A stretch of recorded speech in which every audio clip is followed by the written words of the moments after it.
drugs, or ideas, what you consume influences who you become. On the Mind and Matter podcast, we learn together from the best scientists and thinkers alive today about how your mind-body reacts to what you feed it. Before starting Mind and Matter, I spent 10 years in academia doing scientific research. I got a PhD in neuroscience where I focused on neuroendocrinology and the neurobiology of behavior, and before that, I specialized in molecular, developmental, and evolutionary genetics. I use my scientific background to help parse and translate the information that guests share on the podcast. In addition to the podcast, I write long-form written content inspired by the show where I integrate what I've learned across episodes. I also have a free weekly newsletter where I provide you with upcoming guests, share links, and provide commentary on scientific studies and research that I'm reading, and more. Visit mindandmatter.substack.com to find all of my content. You are about to listen to the full episode, but there will be 1 to 2 short ads immediately following this before the conversation. If you would like to hear ad-free episodes and get early access before they release more widely, become a paid subscriber at the Mind and Matter Substack at mindandmatter.substack.com. Becoming a paid subscriber is a way to directly support my efforts, allowing me to make more episodes and higher quality episodes, and also helping to free up my time so that I can spend more of it on doing research and synthesizing results from the podcast and from the literature so that I can do more things like writing on the Substack, putting more content into the newsletter, and getting these things out more frequently. So if you want to support the show and get ad-free episodes, go to mindandmatter.substack.com. Hey everyone,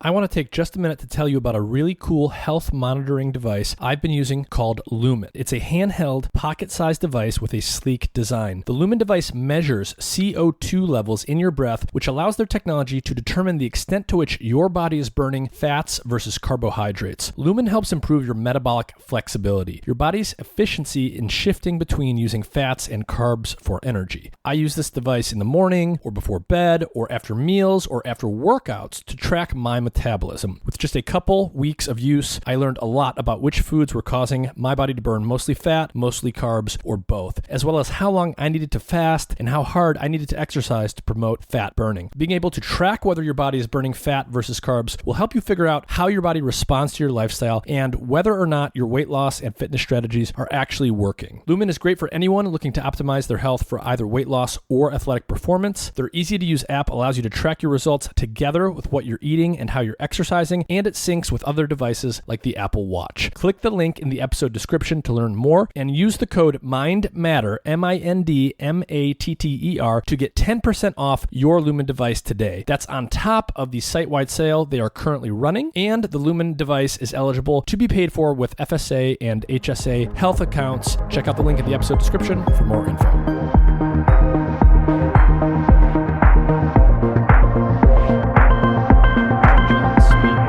to have you back on the podcast. Yeah, good to be here. For those who are unacquainted, do you want to briefly just introduce yourself and tell us a little bit about your background? Yeah, my name is John Speman. I'm originally from the UK. I was born near Manchester. I spent most of my career at the University of Aberdeen in Scotland. I had a life-changing event in 2011 in that I moved 9 months of the year to come and work in China. And so from that point onwards, I was in Beijing for about 10 years. And then during the pandemic, I shifted within China to Shenzhen, which is down at the bottom, just across the bay from Hong Kong. And I run a lab there. My sort of interest is in energy balance and obesity and other things like aging. Previously, I worked almost completely on mice, but in the last 5 years or so, I've flipped over to almost completely working on humans, although I do still have a smaller interest in mouse work. And we're going to talk about some of the recent work that you've been doing, but it has to do with a field that's been out there for a while that gets a lot of attention, where there's a lot of studies, and that's nutrition epidemiology. So do you want to give people just a basic overview here? What is nutrition epidemiology, and what is this field sort of concerned with or trying to do in terms of the questions it seeks to address? Yeah, so basically what it's trying to do is understand modern disease patterns, like cancer risk or diabetes risk or obesity risk, and see whether previous nutritional exposures are predisposing for certain risks. So, for example, a finding from nutritional epidemiology would be consumption of processed and red meats leads to an increased risk of colorectal cancer.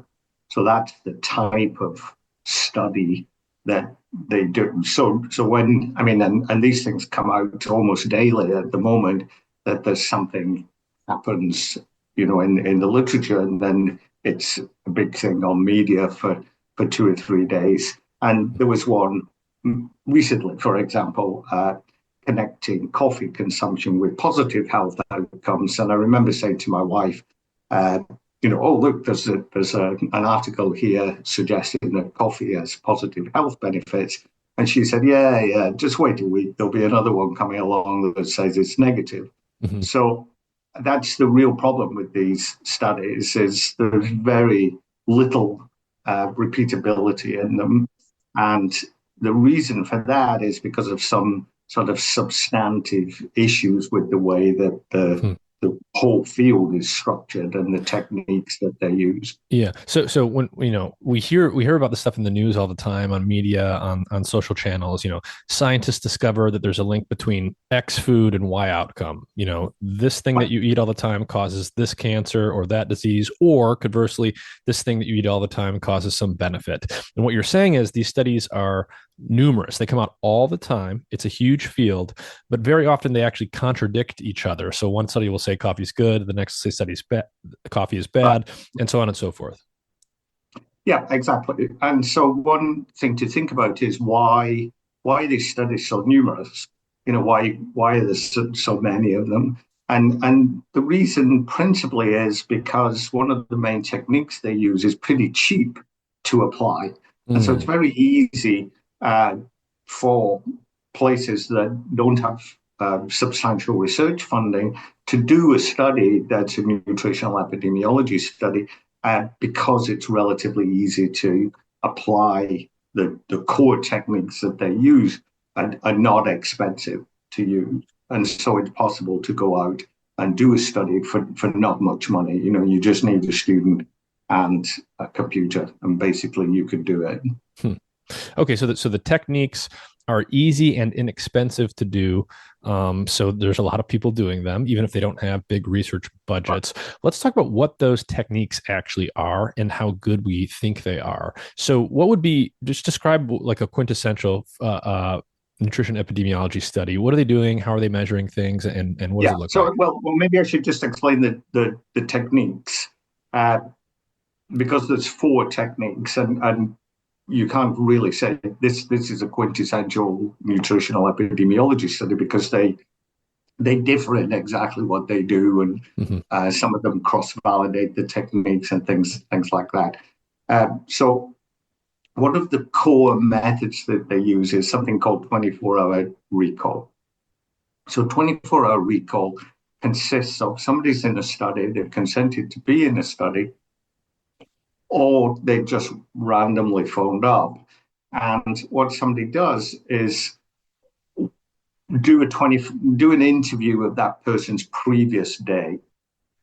So if we were doing it now, I would sort of phone you up and say, hi, would you agree to answer some questions about your food intake? And then once you agreed, I would say, so just walk me through your day. You got up, what did you have for your breakfast? And so you might say, oh, well, I don't eat a big breakfast. I just had a piece of toast and a cup of coffee. And then I say, well, okay, what did you have for lunch? And you say, oh, well, wait, was it Thursday yesterday? Yeah, Thursday I normally go to. So, oh, I didn't go there yesterday, but I had this for my lunch. And then you say, did you have anything in the morning? And you conveniently forget that Snickers bar that you had mid-morning snack. Mm-hmm.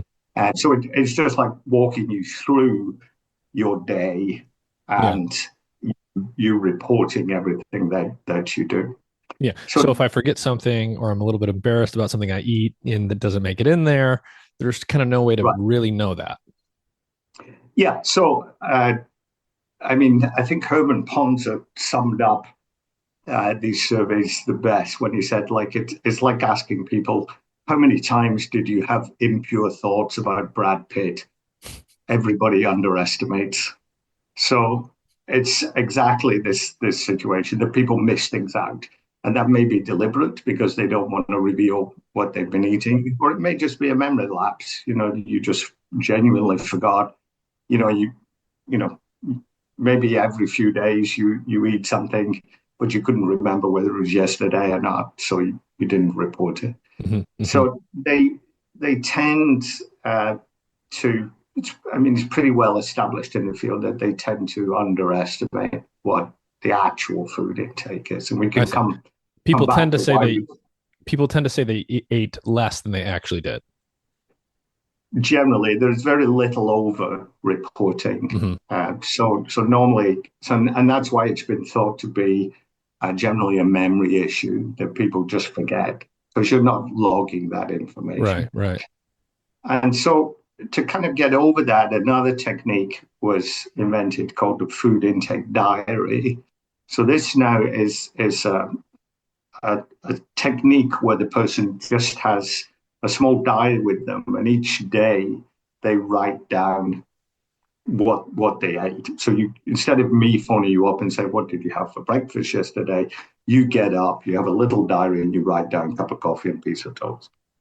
And you write down everything through the day. So that's got some advantages because you're immediately on the spot. So you're less likely to forget things unless you're deliberately fabricating what you're putting into the diary. But the problem with that is that it's a lot more invasive, and you may change your behavior because of writing it down. So you might say, okay, oh, I'm going to have that cheesecake. Oh well, I'm going to have to write it all down. I'll just not bother today. And so there's an indication that food diaries are also kind of biased a bit because they change the person's behavior. And then an extension of the food diary was not just to give the person a diary, but also give them a scale. And the reason for that is that both 24-hour recall and food diaries have a kind of portion size problem. So when I say, what did you have for breakfast? If you say a piece of toast, we've no idea how big that piece of toast is. Yeah. So, you could be eating an enormous piece of bread or a relatively small piece of bread, and it's not captured. And of course, that's quite important in terms of your actual exposure to, if bread was something that was being analyzed in a study for whether it causes cancer risk or something like that, then, exactly how much you ate is pretty important. So, giving people a balance to weigh the food before they eat it obviously overcomes that issue because you then write down not only a piece of toast, but you put a piece of toast weight. Well, in the US, I guess it would be in ounces, but in the rest of the world, you would be writing it down in grams, so like 125 grams, 4 ounces. Yeah. Okay, but the point is basically there's some subjectivity here. You might have a memory lapse, or these techniques might be prone to some level of not just inaccuracy, but systematic bias. Yeah, right. And the thing is, if you're weighing your food, it's super accurate, but it's the burden on the person is so big that you get people changing their behavior because it's like it's too much trouble to actually weigh everything, And so you say, if I have to weigh everything I'm going to eat, it's a pain in the ass. Right. It's going to change my exactly. I'm not even going to want to do it. Yeah. Yeah, and so then if you're not weighing everything, you have this portion size issue. How big's enough? How much is actually how much nutrients or whatever is in an apple, because apples vary enormously in their size, whatever. So the other issue is that these are all based on like one day, and the problem with like one day of recording is it may be an unusual day. Right. So if they catch you on a weekend, your food intake might be substantially different than what you eat during the week. And so to get over that kind of issue, there was another technique invented called the food frequency questionnaire. So the food frequency questionnaire takes it, it's also an interview type format, or the person has like a form that they fill in. And what they do is they detail, if you take a given food, you detail how frequently you eat it. And so I can give you an example Okay. of one of these if you let me share the screen here. Okay, yeah, So let's look at it. And for those just listening, we'll try to describe it well so that you can imagine what we're looking at. But obviously, if you're on the video version, you can actually see this. But we'll see, yeah, okay. what people actually fill out here. So let me see whether I can share that. It seems like that's not coming up for some reason. Just bear with me a second. Yeah, no worries. Okay. So I don't understand why that's not coming up. I guess you can maybe cut out some of this me filling it out. Okay. So Oh, I all think right. you probably have that now. All right, there we go. So what you can see on the left there is a list of food. So basically it says how often in the past 3 months did you eat the following? So this is already, if we're talking about memory issues over 24 hours, you can imagine that the memory issues over 3 months Right. compounded.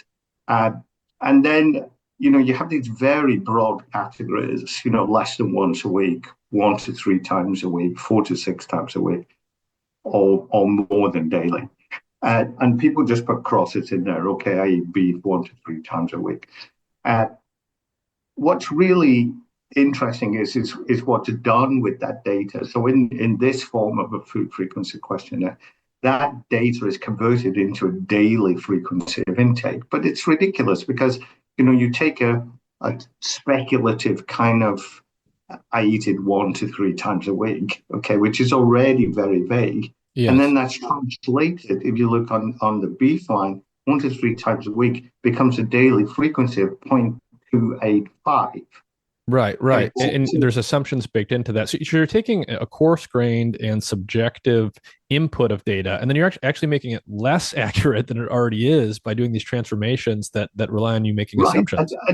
And you get a number there that's like 3 decimal places. Yeah, which You know, is so ridiculous. so that's the kind of big issue with this kind of thing. Okay, I'll stop sharing there. Yeah. And And and I think one thing to emphasize here for people is, you know, when if there's just random noise in a data set, whatever that data set might be, if it's truly just like random noise, you can just get a lot of samples, you can do a lot of averaging, and then that noise will become less of an issue. But if there's systematic bias and non-random noise in the data, it doesn't matter if you have a large sample set. It doesn't matter if you do multiple studies. If there's a systematic bias there, you're not going to be able to average that away.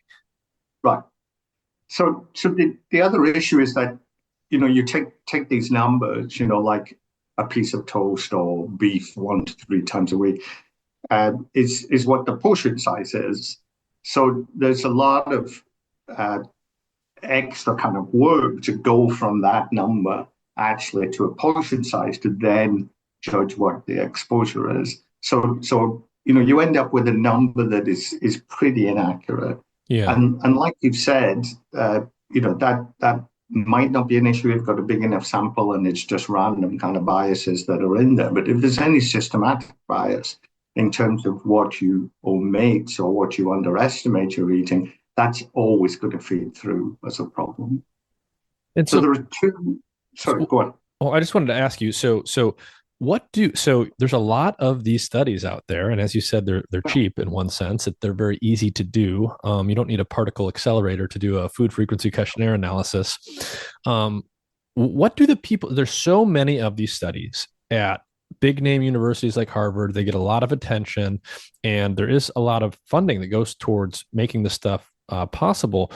But if these food frequency questionnaires and the questions are as bad as you just showed us, as imprecise and subjective and subject to potential bias, what do the people in these fields make of their own methods. When I look at one of these papers, what it almost always says at the beginning is we used food frequency questionnaires, blah, blah, blah. These are validated techniques. In what sense have Yeah, these things been validated?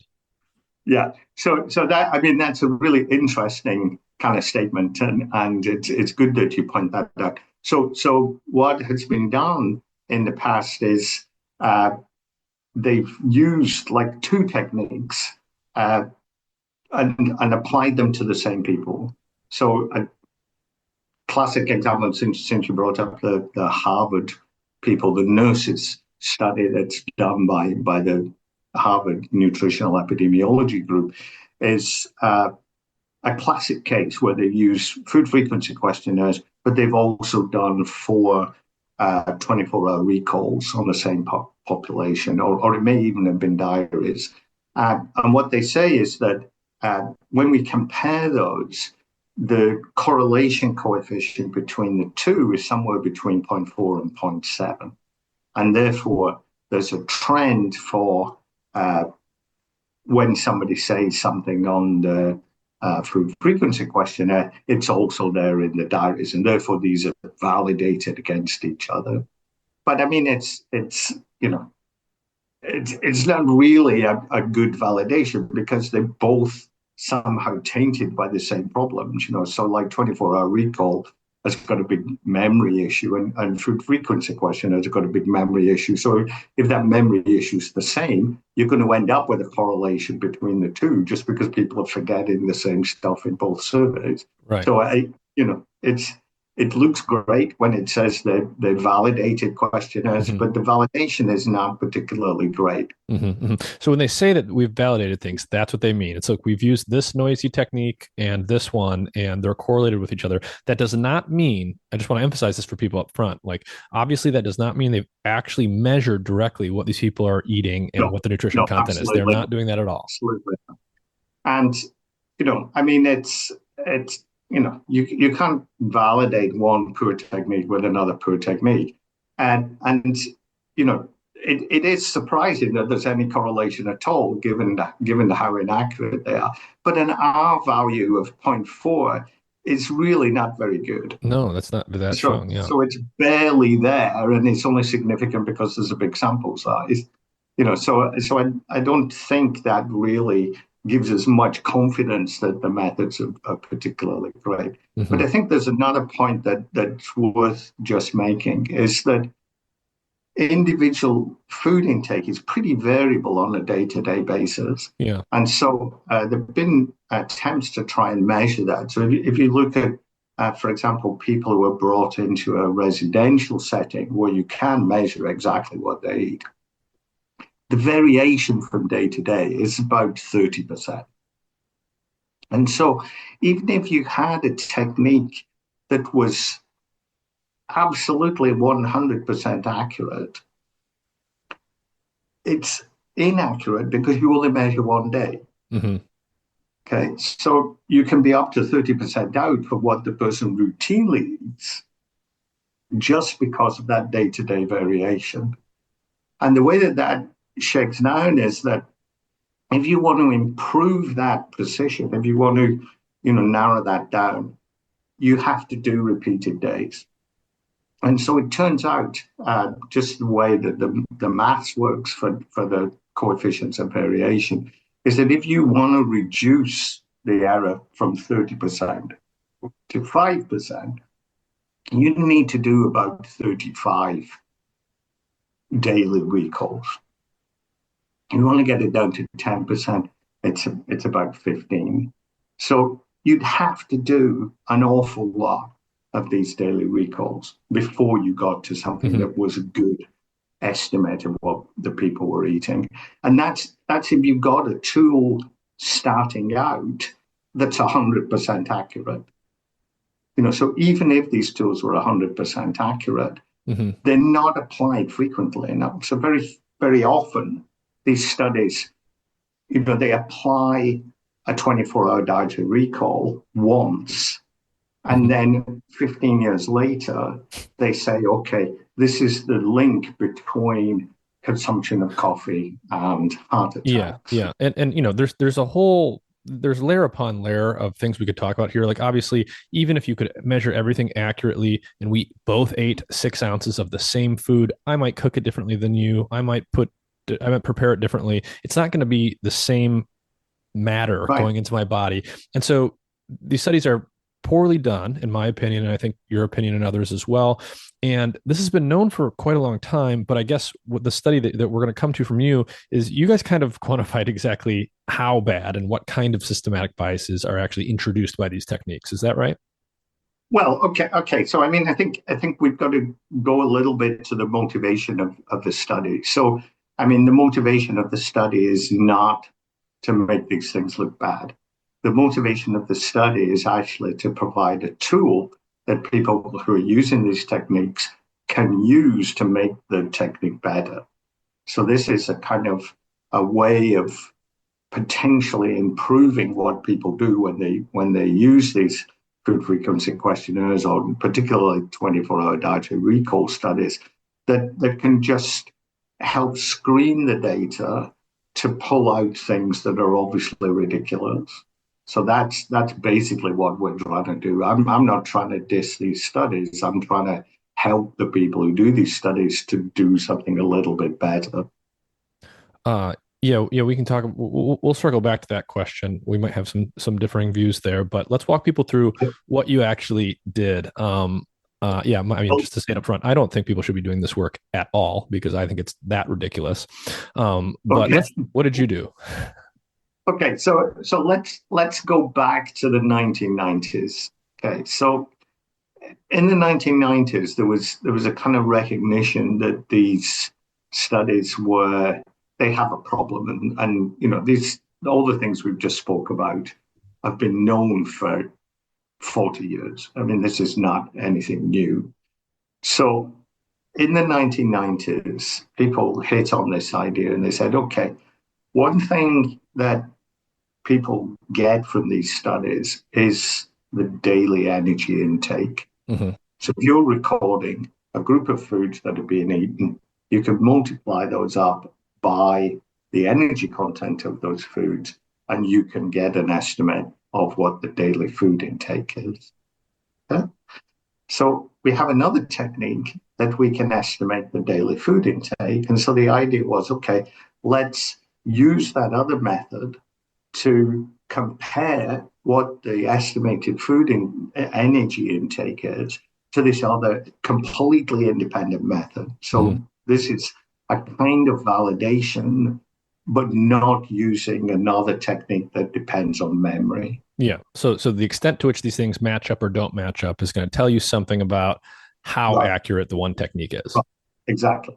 So, and the technique that they used was actually to measure energy expenditure. Uh, a routinely used method is something called a basal metabolic rate measurement. And in that, somebody lies down, we measure the gas exchange from their breathing. And from that gas exchange, we can tell how much energy they're spending. But it's the energy expenditure of lying down when you've not eaten anything.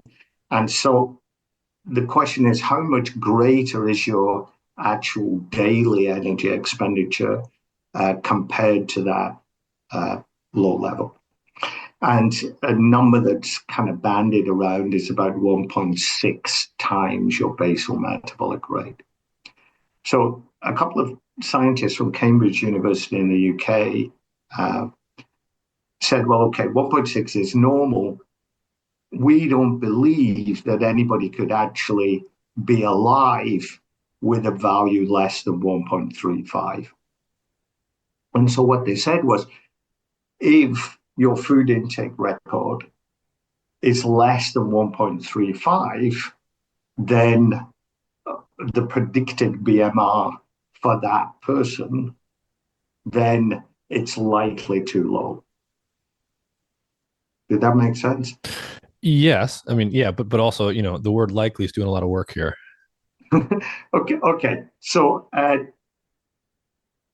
the big problem with that is that predicting the BMR has an error. Yeah. And that number 1.35 is completely arbitrary. Hmm. So we don't, I mean, maybe it's not possible to live with less than 1.4, or maybe people can survive happily at 1.2. So it's a completely arbitrary decision where you set that cutoff. Yeah, yeah. And these numbers are not adequate. But that identifies a relatively large number. So this is these screening tools were one of the first ways that people started to realize, hey, these intake records are not particularly great because a lot of them are just implausible. Yeah, they would give numbers that were very unlikely to be true. And it's hard to know these things. I mean, in many cases, completely impossible to be true. So they're less than basal metabolic rate. Yeah, okay. So nobody can survive with less than basal metabolic rate. So clearly that intake is either a day when the person wasn't eating much and is therefore misrepresentative of their actual intake, or they lied, or they misremembered. Yeah.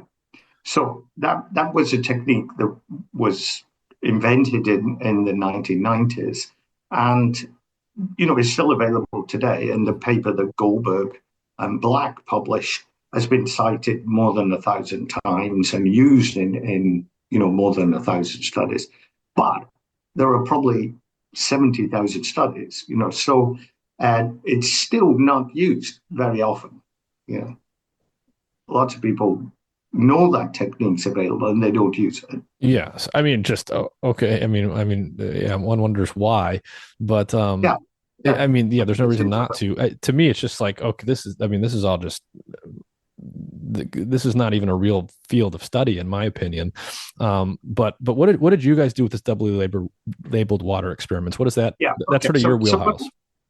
So do you want me to explain what the technique is, what the doubly labeled water technique is? Yes, I think that's good because most there might be people listening who are not so clear on that. They might have heard of the technique, but they're not sure how it works. So what the doubly labeled water technique does is you drink some water where the stable isotopes of hydrogen and oxygen have been enriched.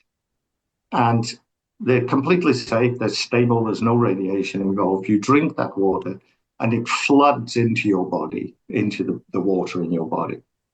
And then over time, because you're constantly taking water in, either as a beverage or in food, and you're constantly losing water in your feces and urine and by evaporation, the enrichment of that heavy hydrogen gets slowly declining. It's a negative exponential curve that brings you back down to background. And of course, because an oxygen molecule is also in all the water molecules, it's washed out as well at the same rate.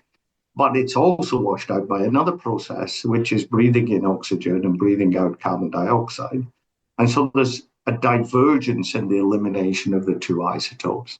And from that divergence, we can estimate the CO2 production, and that gives an estimate of the energy expenditure. I see. So when we go about our day, we're drinking water, we're losing water, we're breathing in air, we're breathing out air.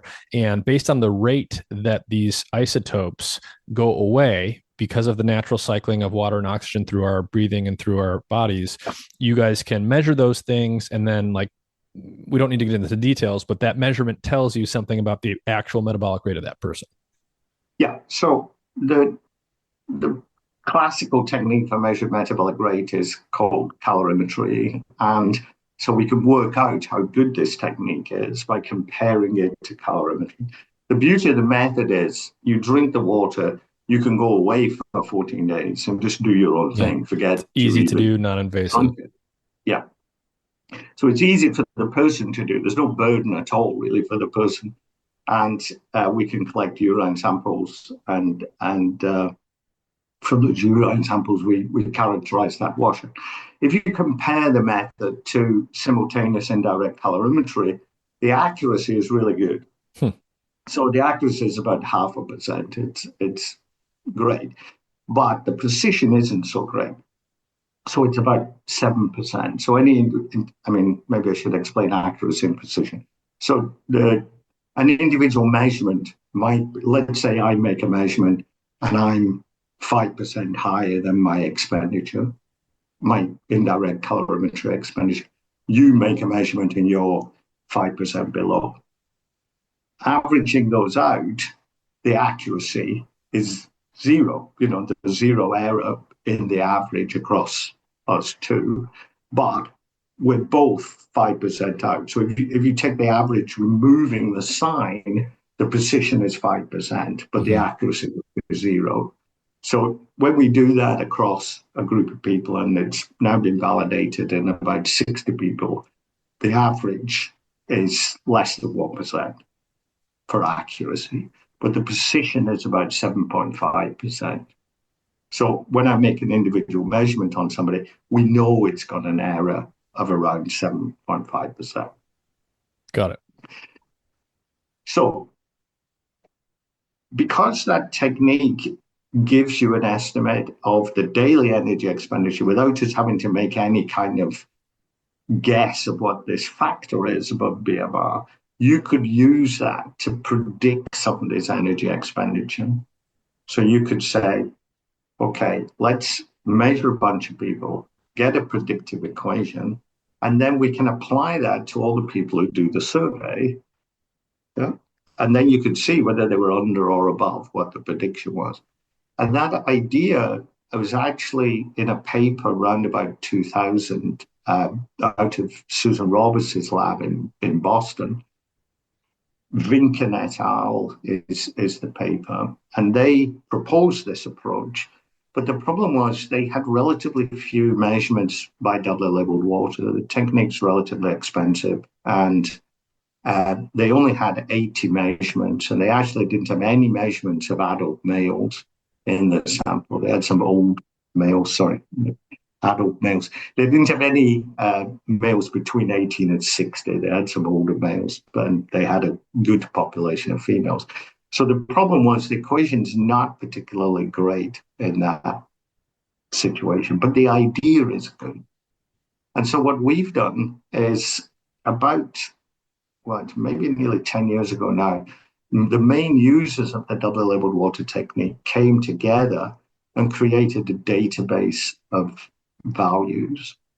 And that database, actually, I just updated it yesterday. It's currently got nearly 13,000 values in it. But when we did the paper that I'm just going to tell you about, it only had about 6,500, something like that. Mm-hmm. So what we did was we took a sample of those, I think 6,500, we took about 5,900 of them. And we used those to build the best model we could possibly make to predict somebody's energy expenditure. Okay? And then we used that to predict the 600 that we didn't put in the model. Mm-hmm. Okay, so it's a kind of cross-validation approach.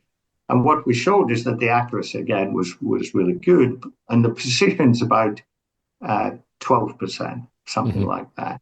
So if you think about, making an actual measurement has a precision of about 7.5%, 12% for a prediction equation is actually pretty good. Mm-hmm. So what that means is anybody in a survey, you could take a bunch of information about that person, like their height, weight, race, sex, where they live. If you have all that information, you can then get a prediction of their expenditure. And what's cool is when you make that prediction from a regression equation, you can set confidence limits on the prediction. So you can say, I predict your expenditure is 2,500 calories per day. And given the errors that we know are in the method, we have 95% confidence that the actual number is between 1,900 and 2,900. Mm-hmm. Okay. So that's a pretty big range, but that gives us a hard lower limit that we could say, if your record from a dietary survey is below that lower limit, the chance that it's real is only 5%. So we can put some hard numbers on it instead of like the Goldberg cutoff, where we've no idea what the chance of being below 1.35 is. You can use, yeah. You're saying this is a way to filter that data that has non-arbitrary cutoffs. So it's better, it's more objective, but the if we think of a filter like a food colander, if we're trying to filter water, we want the holes between the metal to be as small as possible. So we've gone from having giant gaping holes to somewhat smaller holes. Yeah, I mean, I guess that's one way of looking. I hadn't thought of that analogy, but I guess that's one way of explaining it. I think what we want to do is we want to retain the survey data that are potentially okay, and this is one way to do it. So there's been a kind of couple of kickbacks on that. So basically, one common kickback is, well, hey, we're not looking at energy, so this doesn't apply to us. We're interested in intake of protein, so we've never said anything about energy at all. So, we can ignore what you're doing. But, that's not the point. The point is that if you're below that lower cutoff, your record of how much that person's eaten, which includes all the things you're interested in measuring, is implausibly low. And so it's, you're missing something. It's just telling you that you need to be very careful with that data because, that record misses something out of the intake. Yeah. So the other thing people say is, well, okay, we're not interested in the absolute intake. We're only interested in like quartiles of intake, who's in the top quartile, who's in the second, third, fourth. And the food frequency questionnaires can tell us that. It can tell us who's the high consumers and the low consumers.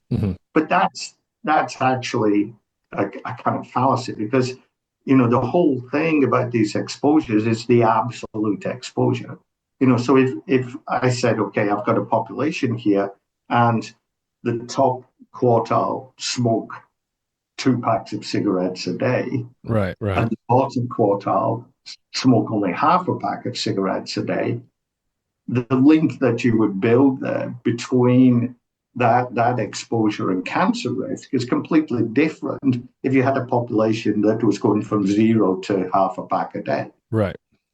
So it's the absolute numbers that are important. And there's a famous example just come out recently looking at ApoB against, progression of plaque. Yeah. And there's no correlation. But the problem is it's over a very narrow range.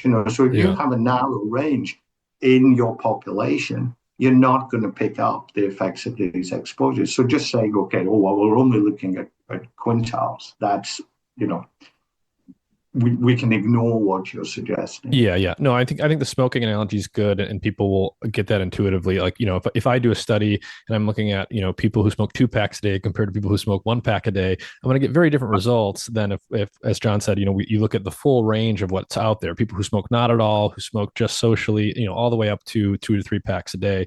And so all of those details matter. And obviously, when we're talking about the effect of food on health, the absolute quantitative amount of anything that someone eats is going to be relevant and of interest. It's the most important thing. Yeah.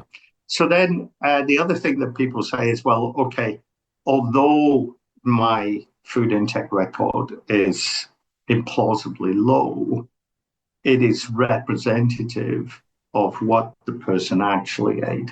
So in other words, there's no bias in the missing energy if they're eating, 20% of their calories from meat. In what they reported, maybe they ate 20% calories in meat in the bit they didn't report. Right. And therefore it doesn't matter. Yeah. So the argument is that basically the data, although inaccurate in that sense, is still going to be directionally showing the patterns that are there. So if that was the case, you would expect there to be no relationship between the intake of a given component in the diet and the plausibility of the estimate. Yeah. And what we show in our paper is actually that's not true. So there's a systematic bias introduced in relationship to the how much you underreport, and so that doesn't rescue you by saying okay it's low but it's representative. It's just not true. Yeah. And so walk us through some of the relationships that you saw in this paper with respect to things like BMI, age, sex, and I think elevation was even in there. Yeah. So what we did was we the applied the equation to two big surveys. So the NHANES survey in the US and the National Dietary and Nutrition Survey in the UK. And these surveys, these are big surveys they're basically databases that people can have mined to publish stuff over the years. There are literally hundreds of studies that use those databases. And you know, that's another kind of good thing, bad thing. You know, that data is paid to be collected by the respective governments of the US and the UK. And because it's government collected data, they make it publicly available. So you can do an even cheaper study if you just take that data and you mine that data to look for associations between intake of different things and outcomes, which are also published for the same population. Yeah. So, you know, you get an even cheaper output. And there are people who spend their lives just mining that data and publishing papers on, you know, vitamin D causes this or whatever. Mm-hmm. So what we did was we looked at things like, if we call it like the extent of underreporting, the discrepancy between the measurement with the prediction from doubly labeled water and the measurement from the dietary survey. If there's no kind of underreporting, you would expect that difference not to change with things like BMI or sex or things like that. Yeah. And so the biggest thing that falls out of that is that people who are heavier, who are higher BMI, underreport much more. And that has some major consequences. If you're saying something causes obesity, and okay, we can get into whether BMI is a good measurement of obesity or not, but basically you're saying the level of bias is different for obese and non-obese people.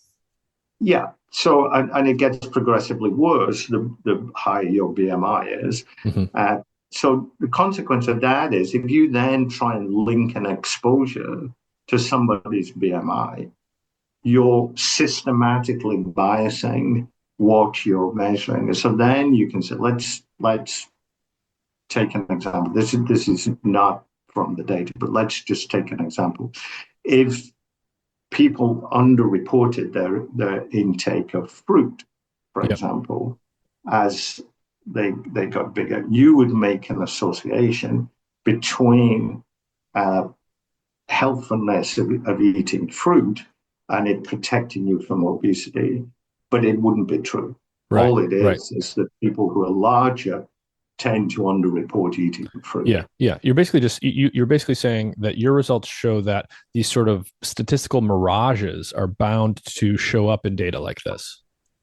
Yeah, right. Because of that bias, and so what we did was we showed was that if you screen the data using the tool that we produced, you can massively reduce those biases.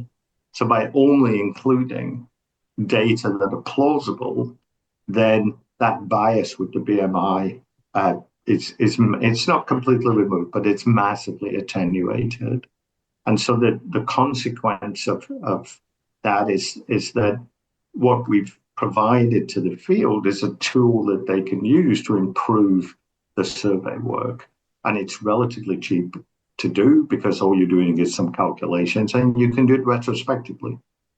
So the procedure that I've kind of suggested in the paper, or we've suggested, is what people should do is if they do like some survey work, they should analyze it the way that they're doing it at the moment, but then they should reanalyze it, screening out the implausible values. Hmm. And if the story stays the same, then fine. It's looking good. Hmm. You're not influenced by these biases. But if the story changes, that something's no longer significant, then that's a red flag. You shouldn't be then putting that out Hmm. in the literature and saying exposure to Hmm. X is causing you to have an increased risk of cancer or Hmm. whatever.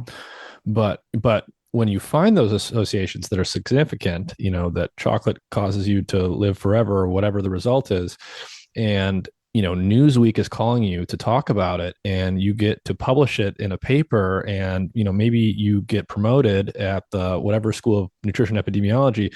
If they apply your technique and those results become less significant, do you think people are going to do this very often? Well, I mean, that's one potential reason why they don't use the Goldberg Right. It's even equation as easier much. to apply. Yeah. So, I mean, all I can say is that, it will now be possible very cheaply for people to apply this technique and retrospectively check what you've Yeah. done. So So, other okay, people could check the work that goes out there that makes yeah, right. claims. Yes, yes. Yeah. So you might not want to do it yourself because, it's nice to have all this fame and glory for the chocolate result, but somebody's coming along and they're going to check it. Yep, yep. Okay, So yeah, I you may see. as well check it yourself first, Yeah, and then, there's less issue. yeah. And what's nice about some of this in a sense is, because some of these databases are, accessible, because obviously anyone can go look up the published work that goes out there, because your methods are going to be accessible here. And because, of the internet and the power of computers that defines the modern age, there's a Right. lot of motivated people out there who might go and check some of the work that has been published. Yeah, absolutely. And so one thing we've been talking about, and I've actually approached another big database in the UK is UK Biobank. Mm-hmm. They have 500,000 people that are characterized for all sorts of things. But one thing they have is 24-hour dietary recall in there. We've approached them to say we could apply our technique and just put a red flag against any number that we think is implausible. And that's just So part of that the database that people can it would filter be out. in the database then, and they've been positive about that as a potential way forward. So we have to apply to get access to the database to be able to do that. But so far they've been quite positive. And I'm also in contact with people at NDNS who we're going to work with in a different context anyway, uh, to potentially do the same. So it gives people up front an indication of which data might be worth including and which data might not be worth including. And then it's up to the person what they do. We're not censoring the data. We're just giving people more information. Mm-hmm, mm-hmm. Yeah, yeah. So given what you found and sort of given the history of this field and the flaws in some of its techniques that we went over, as a field, nutrition epidemiology, what do you think the results that are out there actually tell us, if anything? Are there certain types of results that you think are believable or valid, or should we kind of ignore it? So I personally don't take any notice of these papers. I don't think there's any um, good prognostic value in them for you changing your behavior. So I don't ever look at one of these studies and think I should stop eating blue cheese or whatever. I just don't think the data is reliable enough to uh, be a tool for behavior change at the moment. Mm-hmm. So that's where I am on it. Everybody's got to make their own decision, but my guess is most people do not change their behavior as a result of these surveys. So the practical consequences of them are minimal.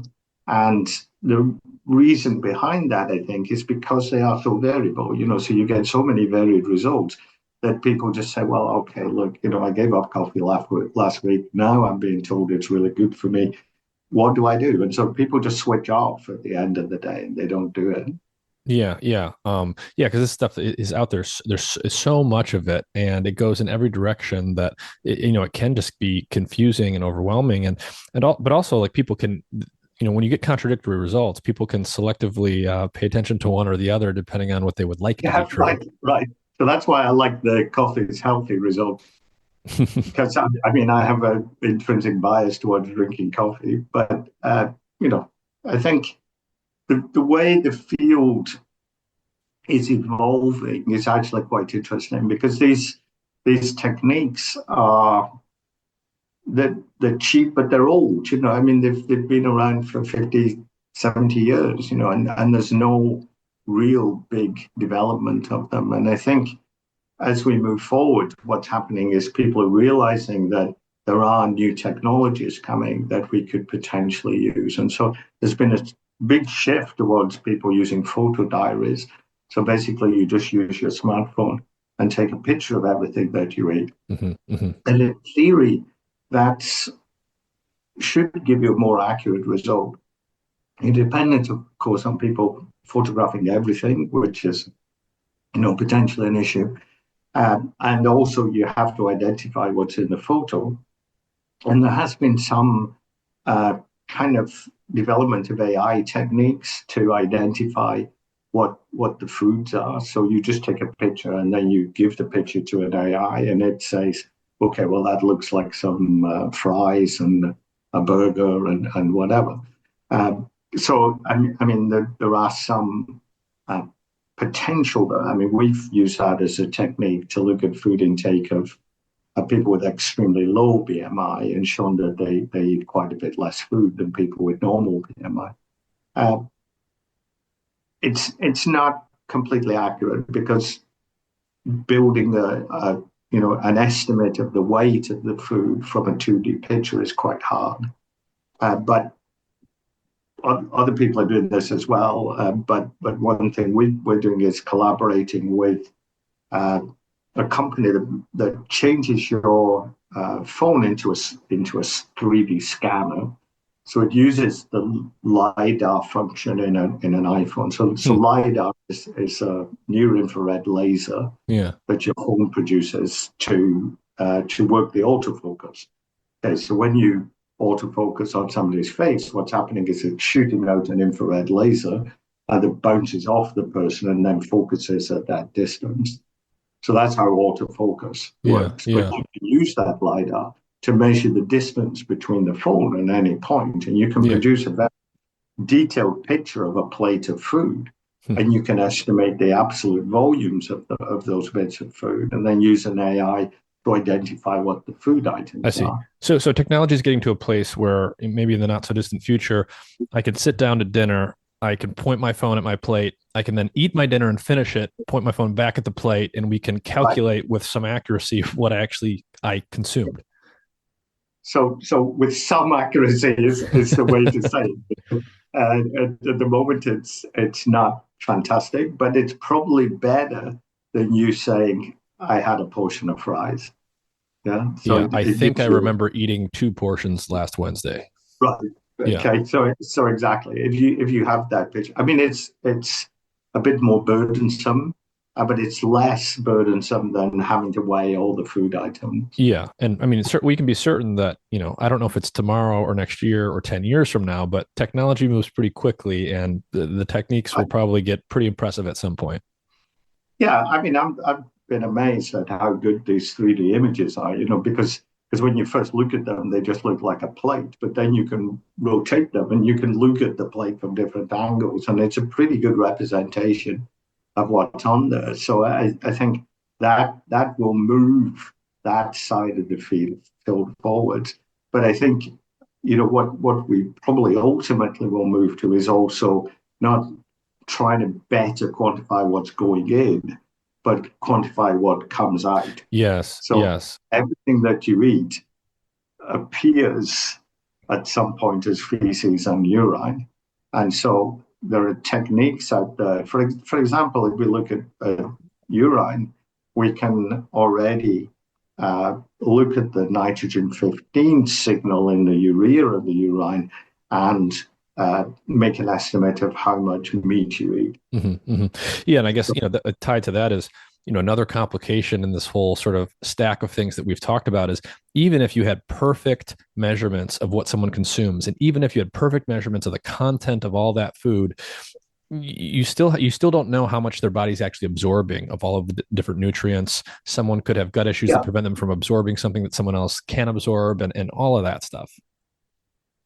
yeah. So that is another completely unknown. So it's Hmm. generally assumed there are these Atwater factors, and you can work out roughly what's being absorbed of the different foods, but with no real degree of accuracy. So we've been measuring food intake and fecal production in people, and there is some individual variability in there. So some people are particularly good at digesting food, and other people are less good. And we're trying to work out what the correlates of that are. But that's another complication on top that we didn't discuss at all, and is generally just completely ignored in the field. Yeah, but it sounds like you guys are working on stuff where you're measuring, you're focused on the inputs and the outputs of the human body, and you're actually Yeah, trying to right. measure these I things mean, better. this is never going to be survey work, obviously, but Yeah. it does give us more kind of things to potentially think about.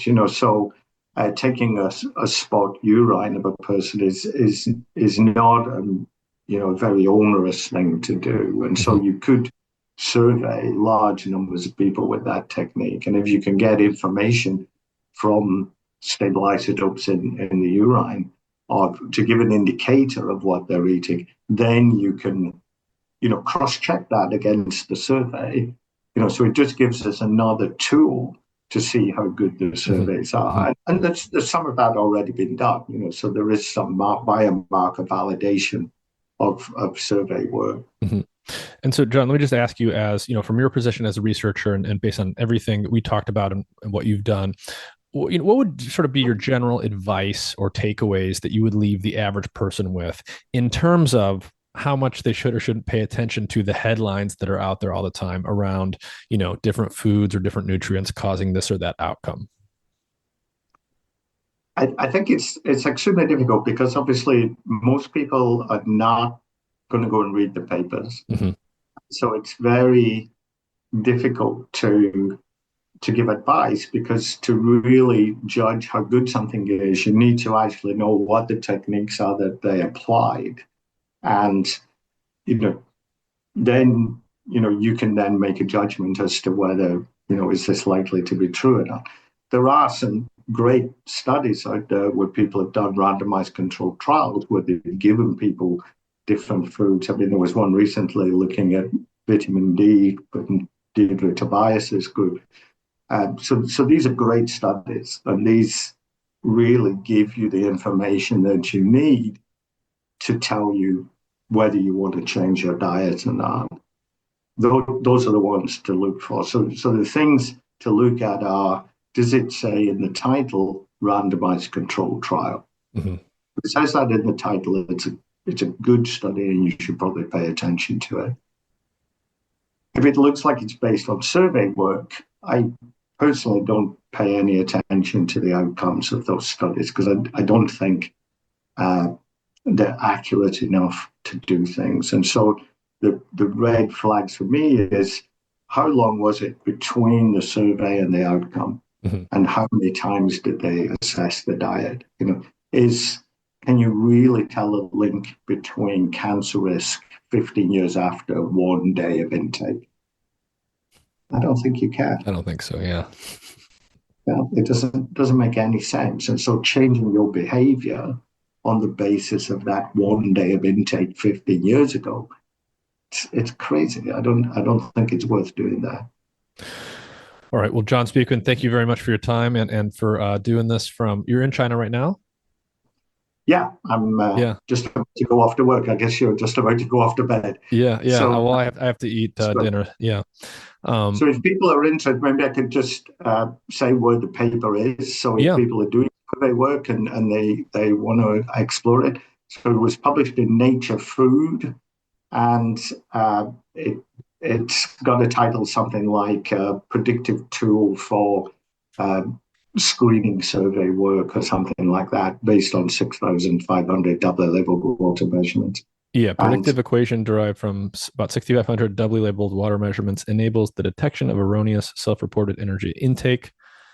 Yeah, there it is. Great. And,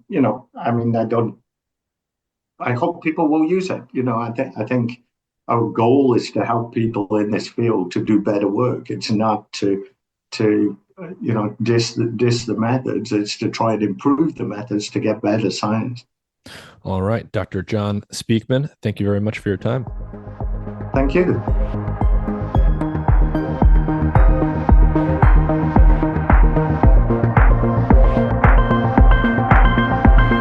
Visit mindandmatter.substack.com to find all of my content.